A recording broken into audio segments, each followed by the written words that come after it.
ভগবান শ্রীকৃষ্ণের জন্মভূমির সব থেকে রহস্যময় স্থান এই বৃন্দাবন। আজ বৃন্দাবনের সমস্ত রহস্যময় মন্দির আপনাদেরকে দর্শন করাবো। তবে পৃথিবী বিখ্যাত রহস্যময় নিধিবন সোনার তালগাছযুক্ত রঙ্গনাথ মন্দির 450 বছর ধরে জ্বলে আসছে যে আগুন, আজও সেই আগুনে ভগবানের প্রসাদ তৈরি হচ্ছে। আর বৃন্দাবনের সবচেয়ে পুরানো মন্দির কেশিঘাট নামে বিখ্যাত। সূর্যের আলো যখন মাটিতে পড়তো না, বৃন্দাবনে কোন মন্দিরে কিভাবে যাবেন, তার কোন মন্দিরে কত টাকা লাগবে, কোন মন্দিরে কটার সময় গেট খুলবে, কটায় বন্ধ হবে, তার সমস্ত তথ্য নিয়ে আমি আজকের চলে এসেছি এই ভিডিওতে। তো বন্ধুরা, বৃন্দাবন পায়ে হেঁটেও পরিদর্শন করা যায়, কোনো গাড়ি লাগবে না। তো আমরা চলুন দর্শনে বেরিয়ে পড়ি। তো প্রথমে আমরা পৌঁছে গেলাম মা বৈষ্ণব দেবীর মন্দিরে। মা বৈষ্ণব দেবী 141 ফুট উঁচু মূর্তি। এই মা বৈষ্ণব দেবী তার সমস্ত ভক্তদের মনোবাঞ্ছা পূরণ করেন। মা বৈষ্ণব দেবীর পরম ভক্ত জেসি চৌধুরী এই মন্দিরটি নির্মাণ করেন। মা বৈষ্ণব দেবী মন্দিরটি 2004 সালে শুরু হয়, 2010 সালে সম্পূর্ণ হয়। এই মন্দিরের সব থেকে আকর্ষণ হলো মা বৈষ্ণব দেবী 141 ফুট উঁচু, যেখানে হনুমানজিকেও দেখতে পাওয়া যায়। চলুন ভিতরটা এবার দর্শন করে নিই। তো এদিকটা রুমের এখানে আমরা দেখতে পাবো বৈষ্ণব দেবীর কিছু। এই মন্দিরে প্রবেশ করলে আপনার মন মুগ্ধ হয়ে যাবে, আপনি ভাবতেই পারবেন না এখানে এত সুন্দর কারুকার্য এই বৈষ্ণব দেবীর মন্দির। তো আজকের আমি সেই বৈষ্ণব দেবীকে আপনাদেরকে দর্শন করাবো। আপনারা দেখতেই পাচ্ছেন ভিতরের কারুকার্য, মন্দিরের সেই ইতালিয়ান মার্বেল পাথর দিয়ে তৈরি। তো এই সেই জেসি চৌধুরী, এনার দ্বারা নির্মিত এই মন্দির। আপনারা দেখতেই পাচ্ছেন কত অপূর্ব। তো এই মন্দির খোলার সময় হচ্ছে সকাল 6টা থেকে দুপুর 12টা এবং বিকাল 4টে হইতে রাত্রি 8টা পর্যন্ত। তো আমরা এবার চলে যাব পরের মন্দিরে। তো চলুন। তবে এই মন্দিরে আরেকটি আকর্ষণীয় ব্যাপার হলো, মন্দির থেকে বেরিয়ে যাওয়ার সময় আপনাদেরকে প্রসাদ দেওয়া হবে। তো সেই প্রসাদের মধ্যে আপনারা দেখতে পাবেন মা বৈষ্ণব দেবীর একটি কয়েনও আপনারা পেয়ে যাবেন। এই প্রসাদের একদিকে প্রসাদ, একদিকে বৈষ্ণব দেবীর আশীর্বাদ। তো বন্ধুরা আসবেন এখানে, কেমন লাগলো বলবেন। তো আমরা চলে যাব পরের মন্দিরে। পরের মন্দির হলো কমল মন্দির। তো বৃন্দাবনের আর এক মন্দির, যার নাম হচ্ছে কমল বা লোটাস মন্দির। তো চলুন আমরা লোটাস মন্দিরটাকে দর্শন করি। এই লোটাস মন্দির নির্মাণ করেছিলেন ঠাকুর দেবকীনন্দনজির উদ্যোগে। মন্দিরটি 8ই ফেব্রুয়ারি 2016 সালে উদ্বোধন করা হয়। এই সুন্দর মন্দিরটি যে আপনি চোখ ঘোরাতেই পারবেন না। মন্দিরের পাশে রয়েছে দুটি সেমিনার হল, যেখানে ঠাকুর দেবকীনন্দনজি ভক্তদের সঙ্গে সাক্ষাৎ করেন। এবার চলে যাব 20 টাকা দিয়ে টোটোয় করে 4 কিলোমিটার রাস্তা অতিক্রম করে আমরা চলে আসব প্রেম মন্দির। এই প্রেম মন্দির হলো বৃন্দাবনের সব থেকে আকর্ষণীয় সুন্দর মন্দির, যা ইতালিয়ান মার্বেল পাথর দিয়ে তৈরি। এই প্রেম মন্দির 2001 সালের 14ই জানুয়ারি থেকে জগৎগুরু কৃপালুরাজ উদ্যোগে তৈরি করা হয় এই প্রেম মন্দির। রাজস্থান থেকে ও উত্তরপ্রদেশ থেকে 1000 কর্মচারী নিয়ে কাজ চালানো হয়।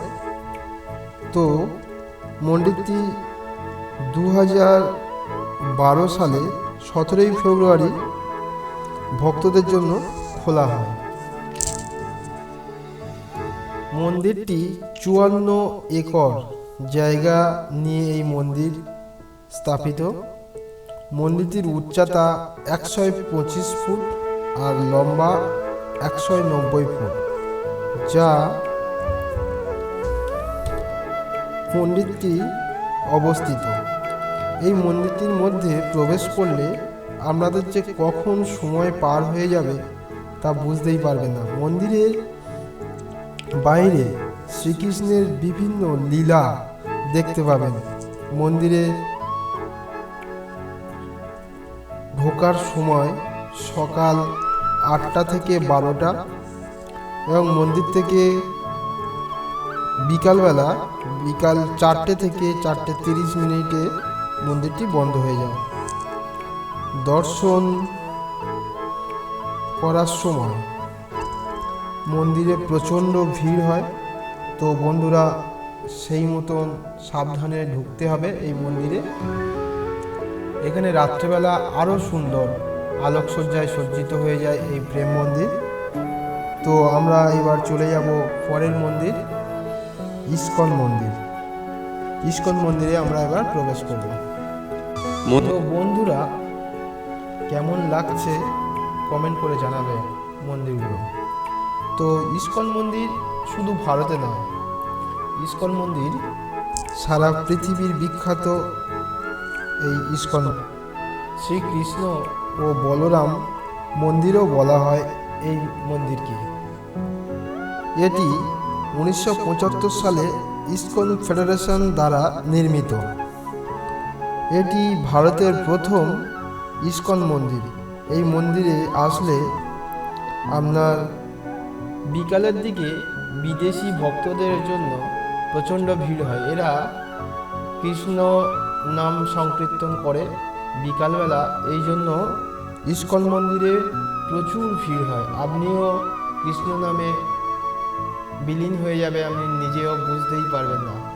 এখানে এত বিদেশিরা আসে, আপনারা দেখলে অবাক হয়ে যাবেন। তো এই মন্দির ভোর 5টা থেকে দুপুর 12টা পর্যন্ত খোলা থাকে। তো আমরা চলে যাব নেক্সট মন্দির, পৃথিবী বিখ্যাত সেই রহস্যময় নিধিবন। এর নিজস্ব রহস্যের জন্য নিধিবন বিখ্যাত। এখানে ভক্তরা মনে করেন শ্রীকৃষ্ণ ও রাধারানী প্রত্যেক রাতে এখানে আসেন, রাসলীলা করেন। সেই জন্য প্রতি রাতে সাজের জিনিস, পান, মিষ্টি রাধারানীর জন্য দেওয়া হয়। সকাল সকাল আবার ভক্তরা গিয়ে দেখে সেই পান, সাজের জিনিস আগাছালা হয়ে পড়ে রয়েছে। তো এই জন্য ভক্তরা মনে করেন শ্রীকৃষ্ণ রাধারানী ও গোপিনীদের নিয়ে এখানে রাসলীলা হয়। তো এটাই ভক্তরা মনে করেন। এছাড়াও এখানে যে তুলসী গাছগুলো আছে, এগুলো রাতের বেলা সখী হয়ে যায় এবং দিনের বেলা এরা তুলসী গাছ হয়ে থাকে। কথিত আছে যে শ্রীকৃষ্ণের সঙ্গে এরা রাসলীলায় লিপ্ত হয়, আবার দিনের বেলা এরা তুলসী গাছের রূপে রূপান্তরিত হয়ে যায়। তো এই রাসলীলা যারা দেখার চেষ্টা করে, শোনা গেছে কেউ অন্ধ হয়ে যায় বা তাদের মৃত্যুও হয়ে যেতে পারে। এই জন্য এই নিধিবনে সন্ধ্যা 6টার পরে কোনো মানুষ, পাখি, পক্ষী, বানর কেউ এই নিধিবনে থাকে না। সব একে একে রাস্তা ধরে বেরিয়ে যায়। তো চলুন আমরা এবার নেক্সট মন্দিরে যাব, যার নাম হচ্ছে কেশিঘাট। এই কেশিঘাট নামটি কোথায় থেকে হলো? মহারাজ কংস যখন কৃষ্ণকে মারার জন্য কেশি নামক একটি রাক্ষসকে পাঠিয়েছিল শ্রীকৃষ্ণকে মারার জন্য, তো এই যমুনার তীরে এখানে সেই কেশি নামক রাক্ষসকে বধ করে শ্রীকৃষ্ণ, এবং সেখান থেকে নাম হয় কেশিঘাট। এখানে স্নান করলে পারিবারিক মঙ্গলের কামনার জন্য মানুষ এখানে এসে চান করে। সেই কেশিঘাট। এই কেশিঘাট থেকে 30 টাকা টোটোতে দিয়ে আমরা চলে এলাম বাঁকি বিহারীর মন্দির। তো বন্ধুরা, এই যমুনায় মানুষ সব চান করছে, দেখুন কিছু মানুষ পয়সা চুম্বক দিয়ে তুলছে। এই যমুনায় প্রচণ্ড টান, এখানে চান করতে গেলে খুব সাবধানে চান করতে হয়। পরস্পর ভক্তরা এসে সব স্নান করছে এই কেশিঘাটে। তো আমরা এবার চলে যাব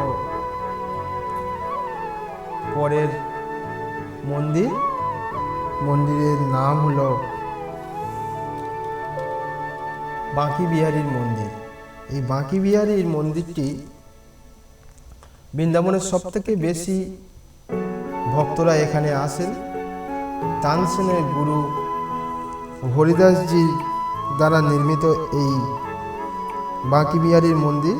এই বাঁকি বিহারীর মন্দির প্রত্যেক 2 মিনিট অন্তর পর্দা ঢেকে দেওয়া হয়। শোনা যায় কোনো ভক্ত যদি বাঁকি বিহারীর দিকে এক পলকে 2 মিনিট চেয়ে থাকে, তো বাঁকি বিহারী তার সঙ্গে চলে যায়। এই কারণে বাঁকি বিহারী মন্দিরে প্রত্যেক 2 মিনিট অন্তর পর্দা ঢেকে দেওয়া হয়। আর এই মূর্তিটি শ্রীকৃষ্ণ ও রাধারানীর যুগল মূর্তি নিয়ে স্থাপিত, সেই জন্য একে শ্রীকৃষ্ণ ও রাধারানীর মতন করে সাজানো হয়। বাঁকি বিহারী শিশুরূপে পুজো করা হয়, এই জন্য এই মন্দিরে কোনো ঘণ্টা নেই। আরতির সময়ও ঘণ্টা বাজানো হয় না, যাতে শিশুদের যেমন কোনো ডিস্টার্ব না হয়, সেই জন্য এই মন্দিরে কোনো ঘণ্টা ব্যবহার করা হয় না। তো এবার আমরা চলে যাব রঙ্গনাথ মন্দির। এই মন্দিরটি অপূর্ব। এই মন্দির দক্ষিণ ভারতের মাদ্রাজের রঙ্গনাথ মন্দিরে তৈরি করা হয়। 1851 সালে মন্দিরটি তৈরি করা হয় বৃন্দাবনে। এই রঙ্গনাথ মন্দির এখানে সবথেকে বড় মন্দির। মন্দিরটি ভগবান শ্রীকৃষ্ণকে উৎসর্গ করা হয়। মন্দিরের ভিতরে সোনার তাল গাছ দেখতে পাবেন। এই মন্দিরটি পূজারী সব দক্ষিণ ভারতের। এই মন্দিরের সমস্ত রীতিনীতি দক্ষিণ ভারতের মতো পালন করা হয়।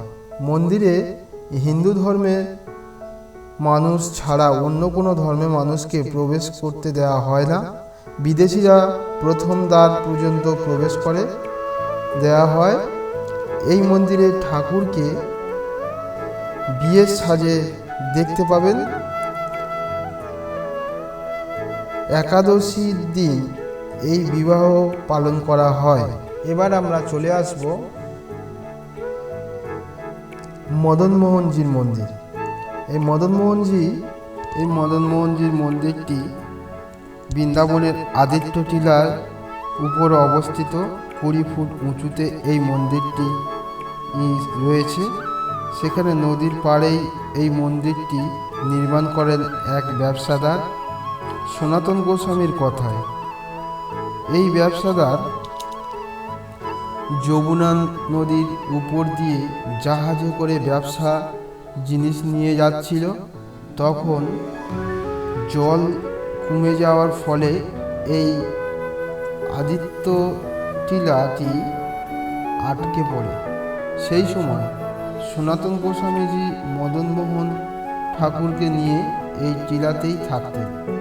এই মদনমোহন ঠাকুর ব্যবসায়ীকে সাহায্য করে, সেই জন্য এই ব্যবসায়ীর সমস্ত লাভের অংশ দিয়ে এই মদনমোহন মন্দিরটি নির্মাণ করেন।